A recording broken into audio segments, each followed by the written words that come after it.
Monday, this body witnessed one of its members participating in conduct that disrupted and disturbed the orderly proceedings of this body.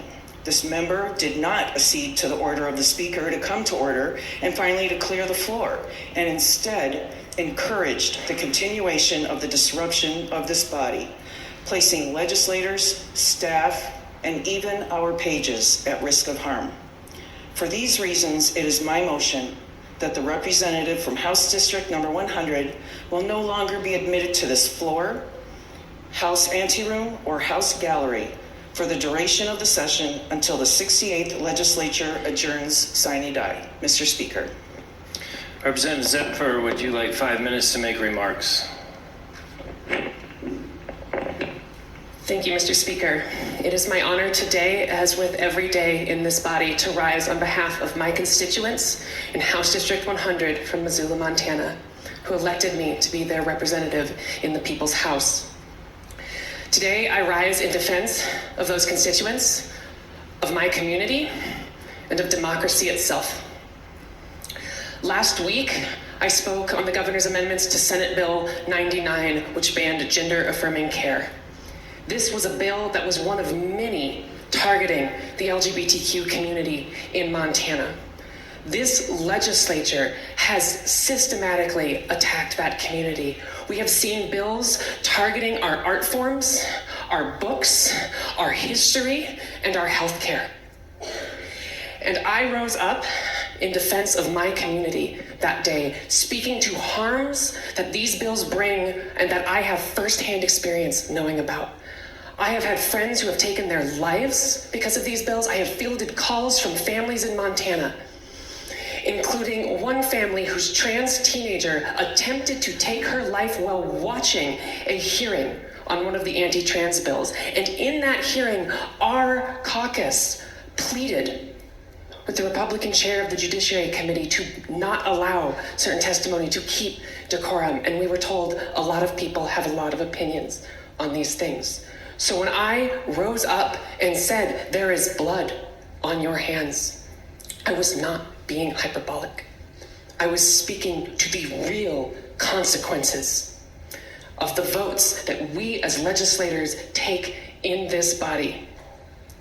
And when the speaker asks me to apologize, what he is, on behalf of decorum, what he is really asking me to do is be silent when my community is facing bills that get us killed.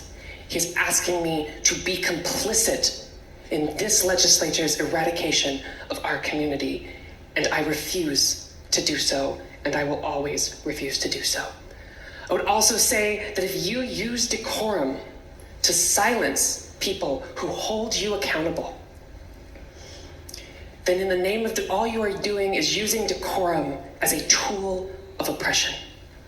Additionally, when the speaker disallowed me to speak, what he was doing is taking away the voices of the 11,000 Montanans who elected me to speak on their behalf. And when I continued to not be recognized, what my constituents in my community did is came here and said, that is our voice in this body. Let her speak.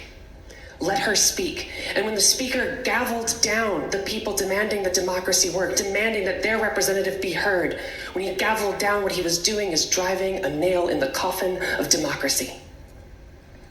But you cannot kill democracy that easily. And that is why they kept chanting, let her speak. And why I raised my microphone to amplify their voices, to make sure that the people who elected me here are heard. And that when this body seeks to pass bills that harm our community, that get us killed, that this body is held accountable for those actions. I'm not sure what comes next here, but what I will say is I will do what I have always done. I will rise in support of my community. I will take the hard and moral choice and stand up in defense of the people who elected me to do so and the people in our communities. And I will say I'm grateful for those who stood up in defense of democracy on Monday. And I will also say that I hear everyone. I hear my constituents. I hear your constituents. 1 minute. Who say thank you for standing up. And while there were comments about safety, I would say that the protest was peaceful. And I would also say that when we talk safety, we think about the safety that our bills bring or don't bring. Because you say there was staff endangered, but I know in this building, in the quiet hallways when it's just me, the staff come up to me and they say thank you. They say thank you for defending our community because they have loved ones who these bills attack, who these bills hurt. And I will always stand up for them. And I will always, no matter what happens today, stand up for democracy in the state of Montana. Thank you. Representative Winnie Boy. Thank you, Mr. Speaker. I'm going to